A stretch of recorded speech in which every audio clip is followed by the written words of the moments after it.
तो आज हम बात करने वाले हैं आधुनिक भारत की नींव रखने वाले एक ऐसे इंसान के बारे में जिन्हें हम सब जानते तो हैं, पर शायद शायद पूरी तरह से नहीं। जी हाँ, मैं बात कर रहा हूं डॉक्टर भीमराव रामजी अंबेडकर की। हम सब उन्हें संविधान के निर्माता के तौर पे जानते हैं, है ना? पर क्या हम उस इंसान को जानते हैं जो पूरी पूरी रात पढ़ता था और फिर सुबह उठकर वायलिन बजाता था? चलिए आज उस अंबेडकर से मिलते हैं जो इस मशहूर छवि के पीछे छिपे हुए थे। अच्छा, तो सबसे पहले बात करते हैं भारतीय इतिहास के दो सबसे बड़े नामों की, डॉक्टर अंबेडकर और महात्मा गांधी। अब देखिए, दोनों ही देश के लिए पूरी तरह से समर्पित थे, पर उनकी सोच, उनकी विचारधारा वो कभी एक नहीं हो पाई। कई बार मिले, बातें हुईं, लेकिन उनके नजरिए में एक फासला हमेशा बना रहा। अंबेडकर को लगता था कि अछूतों के मुद्दे पर गांधी जी जो भी कर रहे हैं वो दिल से नहीं बल्कि एक तरह का पॉलिटिकल प्रेशर है। उन्होंने 1931 में गांधी जी से बिल्कुल साफ साफ कह दिया था कि दलितों का भला सिर्फ बातों से नहीं होगा, एक्शन लेना पड़ेगा। मतलब सिर्फ भावनाएं काफी नहीं हैं, असल में जमीनी हकीकत को बदलना होगा। अब आते हैं उस चीज पर जो शायद डॉक्टर अंबेडकर की पहचान थी, ज्ञान के लिए उनका जुनून। मतलब उनकी जो पढ़ने लिखने की लगन थी ना, वो सचमुच एक मिसाल है। जरा सोचिए, उनकी पढ़ाई का सफर कहां से कहां तक था। मुंबई के एल्फिंस्टन कॉलेज से शुरुआत हुई और फिर वो पहुंचे अमेरिका की कोलंबिया यूनिवर्सिटी और उसके बाद लंदन स्कूल ऑफ इकोनॉमिक्स। सही मायने में उन्होंने खुद को अपने जमाने के सबसे पढ़े लिखे, सबसे काबिल लोगों में से एक बना लिया था। और ये जो जुनून था ना, ये सिर्फ डिग्रियों तक नहीं रुका। एक नंबर बताता हूं, जरा ध्यान से सुनिएगा। 8,000, जी हाँ, 8,000 किताबें थी उनकी पर्सनल लाइब्रेरी में, वो भी 1938 में। ये उस वक्त भारत के सबसे बड़े प्राइवेट कलेक्शंस में से एक था। कमाल है। पढ़ाई में उनका फोकस, अरे वो तो एक अलग ही लेवल पर था। एक किस्सा है कि वो पढ़ने में इतने खोए हुए थे, इतने मग्न थे कि उनका ही एक शिष्य उनके पैर छूने आया और वो उसे पहचान तक नहीं पाए। सोचिए, ज्ञान में इस कदर डूब जाना, ये वाकई असाधारण था। अब सवाल ये उठता है कि इतना सारा ज्ञान, इतना सारा काम, आखिर वो ये सब मैनेज कैसे करते थे?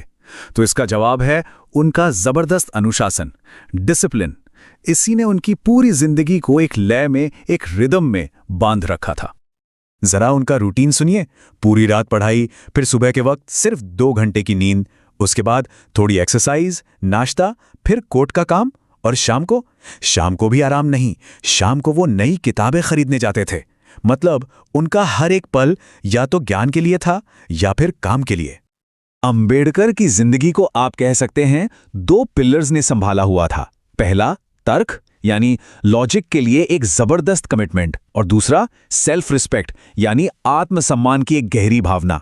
और ये सिर्फ कहने की बातें नहीं थीं, उनके हर फैसले की जड़ यही 2 चीजें होती थीं। एक बार क्या हुआ, एक बड़े इंडस्ट्रियलिस्ट ने उनसे पूछ लिया कि वो गीता की आलोचना क्यों करते हैं। जानते हैं अंबेडकर का जवाब क्या था? उन्होंने कहा, मैं बिकने के लिए नहीं बना हूं, जहां मुझे तर्क नहीं मिलता वहां मैं हां नहीं कहता। बस ये एक लाइन ही उनके पूरे कैरेक्टर को बता देती है। एकदम अडिग, लॉजिकल और स्वाभिमानी। उनका ये जो सेल्फ रिस्पेक्ट था ना, वो उनके जीने के तरीके में भी दिखता था। खाना एकदम सिंपल, बाजरे की रोटी, चावल, दही, मछली, बस। और अगर कोई पार्टी या दावत के लिए बुलाता तो पता है वो क्या कहते थे? वो कहते, अगर प्यार है तो खाना घर पर भेज दो, मैं वहां आकर अपना समय बर्बाद नहीं कर सकता। उनके लिए वक्त से ज्यादा कीमती कुछ भी नहीं था।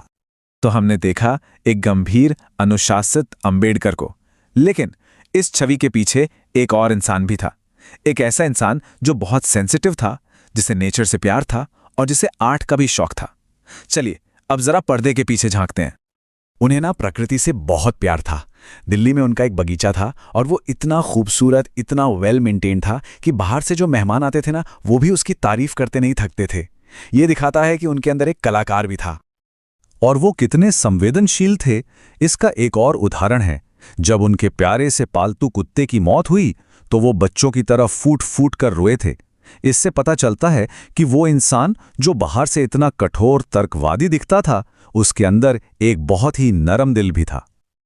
और आखिर में एक ऐसा शौक जिसके बारे में शायद ही किसी ने सोचा होगा। अपनी जिंदगी के आखिरी सालों में उन्होंने वायलिन बजाना सीखना शुरू किया, सोचिए, लोग खिड़कियों से झांक कर देखते थे और हैरान हो जाते थे कि डॉक्टर अंबेडकर वायलिन में डूबे हुए हैं। ये दिखाता है कि सीखने की उनकी इच्छा कभी खत्म ही नहीं हुई।